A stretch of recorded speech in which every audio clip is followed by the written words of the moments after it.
Once upon a time, long ago, there was a passenger service that went along the railway of Sodor.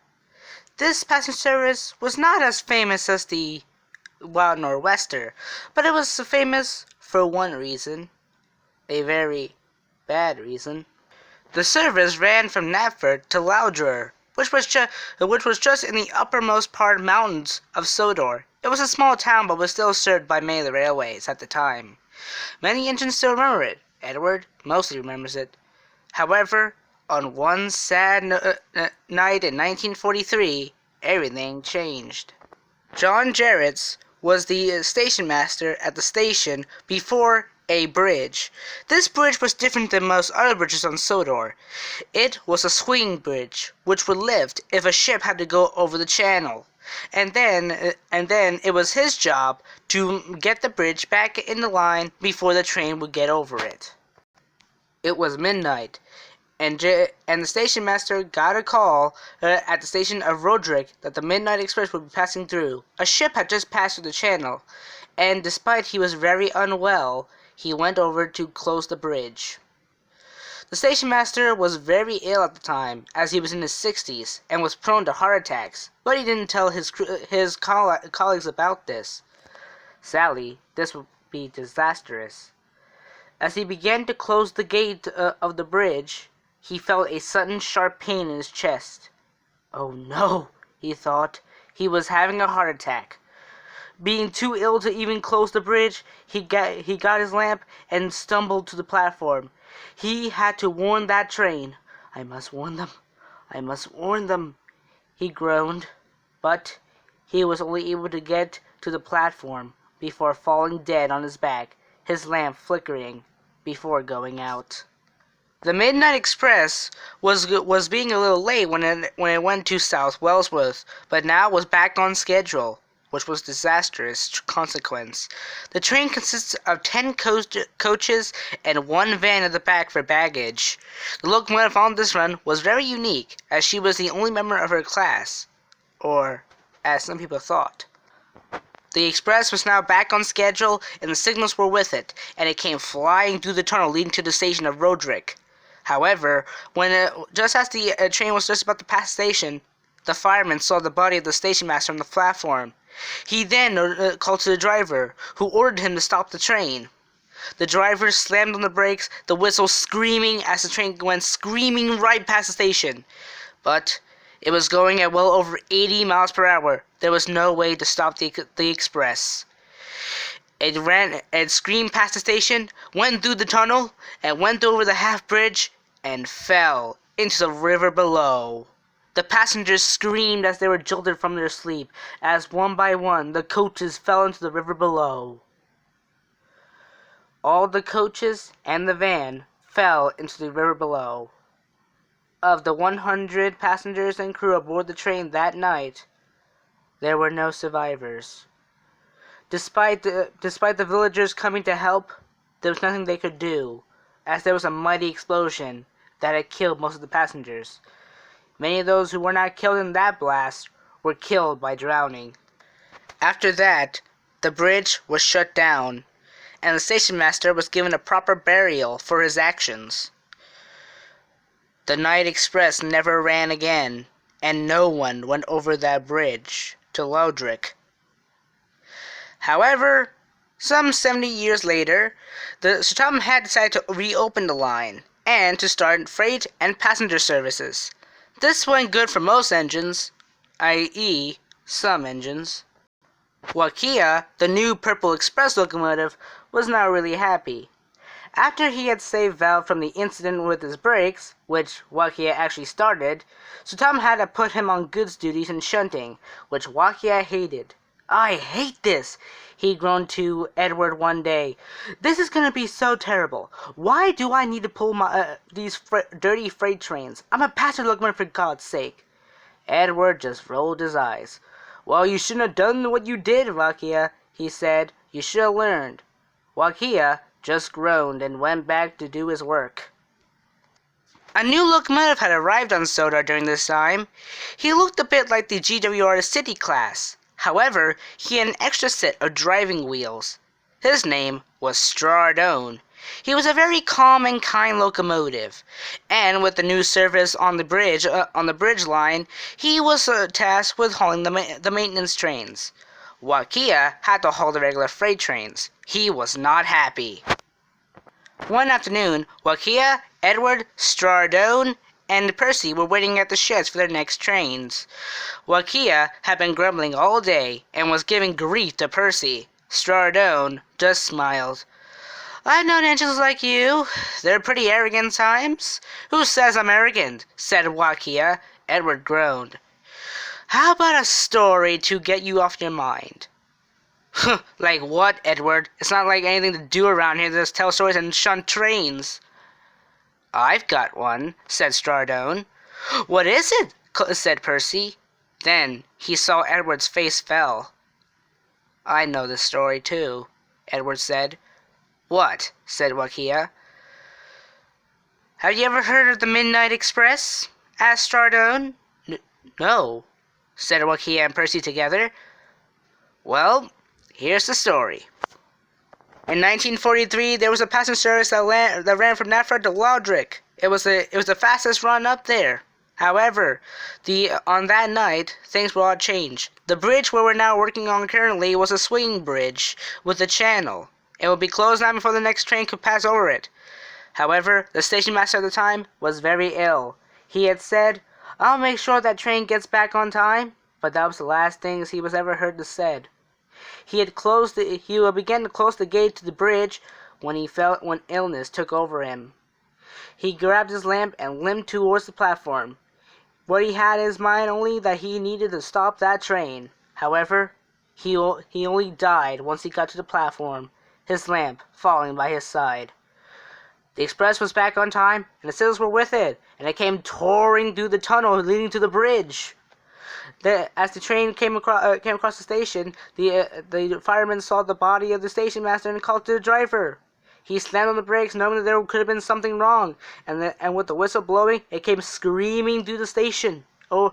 However, the train was going far too fast. There was nothing to be done.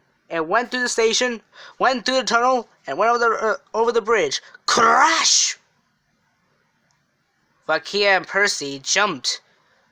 "And then?" said Percy. Edward sighed. "Every one of those passengers were killed in the crash. There were no survivors." Everyone sighed. "And why are you telling us this now?" said Wakiya. Strardone just sighed. "Well, you see, youngster, some nights you can hear the whistle of a locomotive in the distance, and you can hear an engine touring through the station, through the tunnel, and over the bridge. But the train never reaches the other side. It doesn't know where it goes. It doesn't know where it comes from. It becomes there and disappears. Its whistle screaming into the night." Percy was terrified.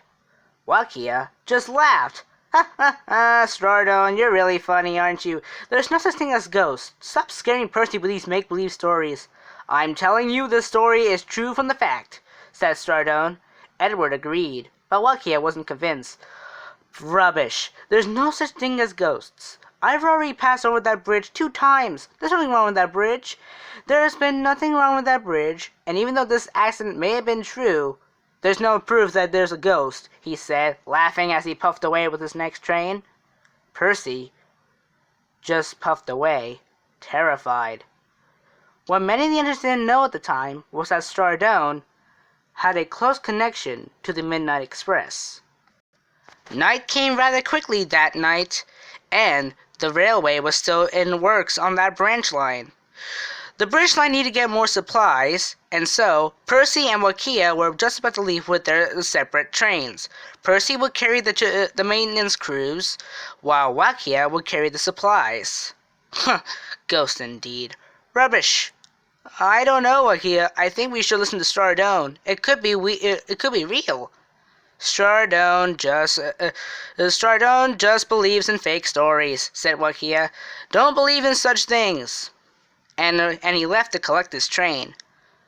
Then, as Percy left to collect his train, he heard a whistle. Pew! Whip! Pip! Pip! "Hello? Is anyone there?" he said. "No other engine should have been around this time of night." Then an engine appeared and rolled up alongside him. She looked like Star Dona, but was painted in a more dark black livery. "Who are you?" he asked. "Oh, I don't think you should know my name at this time," said the engine. "I must warn you, though. Your friend is in deep trouble." "What do you mean?" "Your friend is in deep trouble, and you must warn him." "Please warn him," she said, before puffing away. No one was in her cab. She just puffed away into the night. Percy just stared. Meanwhile, Wakiya had arrived at his destination to collect his train, still not believing in the Star Dona story, but he was still thinking about it. Ghost indeed. "Rubbish," he said as he backed down onto his train. The trucks chattered behind him. Soon the signal was clear, and the guard blew his whistle. "All right, Wakiya, let's go," said this driver. And Wakiya, now becoming a little nervous, puffed down the line. His signal headlamp showed him the way, but Wakiya felt a little nervous as he settled down the line. An owl hooted, and several more followed. "Ugh, owls," he groaned, trying to get his mind off of it. But as he neared the station of Roderick, he thought he could hear a slight puffing noise that wasn't his own. Driver, is there any other engine this line tonight?" "Well, Percy's supposed to be coming by, but that's not until later."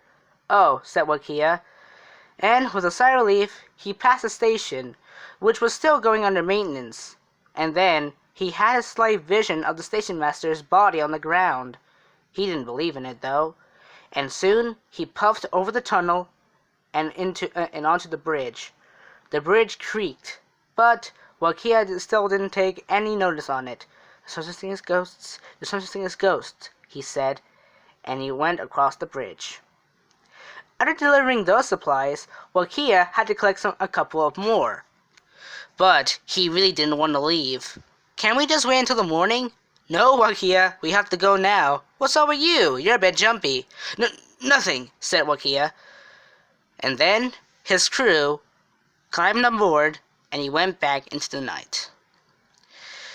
The engine and his crew were up on their own, but Wakiya was not the same anymore. He was now scared of something.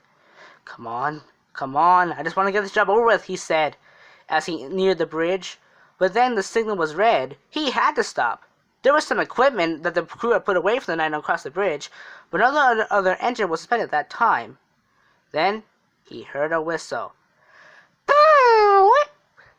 And then the sudden blast of steam as the light came heading towards him. "Who's that?" he said. The engine didn't say anything, and then he realized it was coming straight at him, barreling down at nearly 80 miles per hour. Driver! There's an engine coming!" Wakiya blasted his whistle to give a response, but there was no response. The driver and fireman jumped clear as the engine neared him.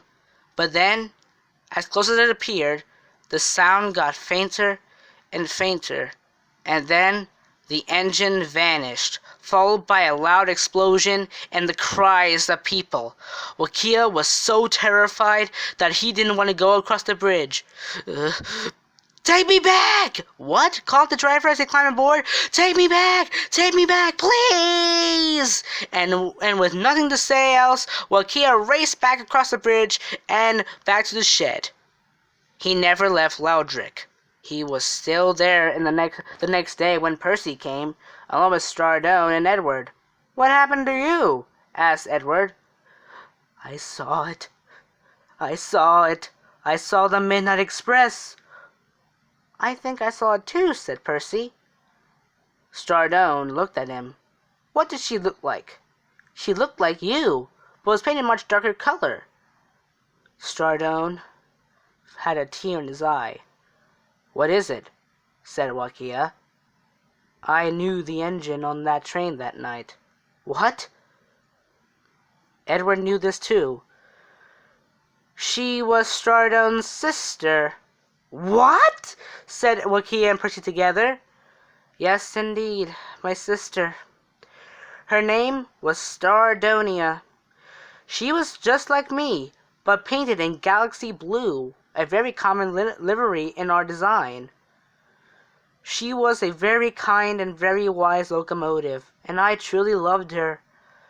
It may sound a bit weird, but we had kind of a crush on each other, but we kept it a secret from everyone else. She would calm me down in situations and would just give me comfort. She was such a kind, lovable engine. But then, that night, she was sent to Sodor in 1942 to work to help with the war effort, but then was sent on the Midnight Express run. But, as I just told you, the Midnight Express never reached its destination and crashed.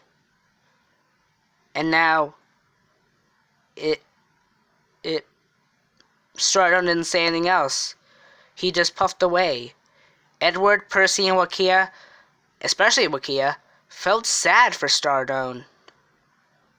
She said that you were in grave danger, said Percy. What do you mean? It's true, though, said Edward. Early this morning, we found there was a fraction of the track that was still a bit damaged. It could have collapsed if you would have gone over it. Percy didn't realize it, but I sure did. Oh. Then Stardonia was saving me, but I saw her ghost come flying at me. The engines didn't say a word. Wakiya, now, was more safe than ever. To Stumhat's surprise, Wakiya begged him not to go on that bridge, which he did, and so Wakiya was back to shunting duties. But now, he was more afraid of going on that bridge, but now for a different reason. He could have been killed, like what happened to Stardonia on that night in 1943. Whenever he saw Stardone, he gave comfort for him for the loss of his great sister who he loved so much. And Edward and Percy kept the secret between them. Edward himself did get a glance at Stardonia, but it was only 1 second. But when she saw him, she smiled and winked. And then sometimes Wakiya can hear a voice saying, "Thank you for taking care of my brother." And Wakiya would just smile with a tear in his eye and say, "You're welcome, Stardonia. You're welcome."